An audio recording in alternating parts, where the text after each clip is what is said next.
அதிகாலையில் அன்பருடன். கர்த்தருடைய பரிசுத்த நாமத்துக்கு மகிமை உண்டாவதாக. கர்த்தர் தாமே உங்களை ஆசீர்வதிப்பாராக. பிரியமானவர்களே, இந்த நாளிலே ஆகாய் தீர்க்க தரிசன புஸ்தகம் 2ஆம் அதிகாரம் 19ஆம் வசனத்தை நாம் பார்க்கும் பொழுது, அங்கே கர்த்தருடைய வார்த்தை சொல்லுகிறது, நான் இன்று முதல் உங்களை ஆசீர்வதிப்பேன் என்று சொல்லுகிறார். அல்லேலூயா. ஆம் பிரியமானவர்களே, தேவனாகிய கர்த்தர் சொல்லுகிற வார்த்தை என்ன? நாளை முதல் அல்ல, அடுத்த வாரம் என்பது அல்ல, அல்லது அடுத்த மாதம் என்பது அல்ல. பிரியமானவர்களே, இன்று முதல் நான் உங்களை ஆசீர்வதிப்பேன் என்று கர்த்தர் சொல்லுகிறார். என்னாகமத்தில் பார்க்கும் பொழுது, இஸ்ரவேலை ஆசீர்வதிப்பதே தேவனாகிய கர்த்தருக்கு பிரியம் என்று சொல்லி நாம் வாசிக்கிறோம். பஞ்ச காலத்துல விதவையின் வீட்டை ஆதரித்தவர் தீர்க்கதரிசியின் மனைவியாகிய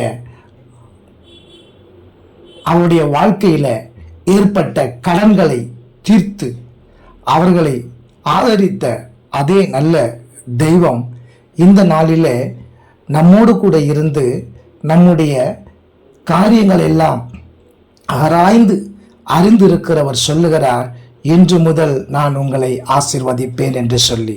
ஆம் பிரியமானவர்களே, கர்த்தருடைய வார்த்தை உங்களை நோக்கி வந்திருக்கிறது. இந்த வார்த்தையை நீங்கள் விசுவாசத்தோடு கூட நீங்கள் ஏற்றுக்கொண்டு, நிச்சயம் ஆண்டவர் என்னுடைய எல்லா பொருளாதார தடைகளிலிருந்தும் என்னை நீக்கி கர்த்தர் என்னை ஆசீர்வதிப்பார் என்ற விசுவாசத்தோடு கூட நீங்கள் இருப்பீர்கள் என்று சொன்னால், நிச்சயமாகவே கர்த்தர் உங்களை ஆசீர்வதிப்பார். அந்த வார்த்தை உங்களிலே கிரியை செய்யும். ஆம், நிச்சயமாகவே கிரியை செய்யும். கர்த்தர் நிச்சயமாகவே ஆசீர்வதிப்பார்.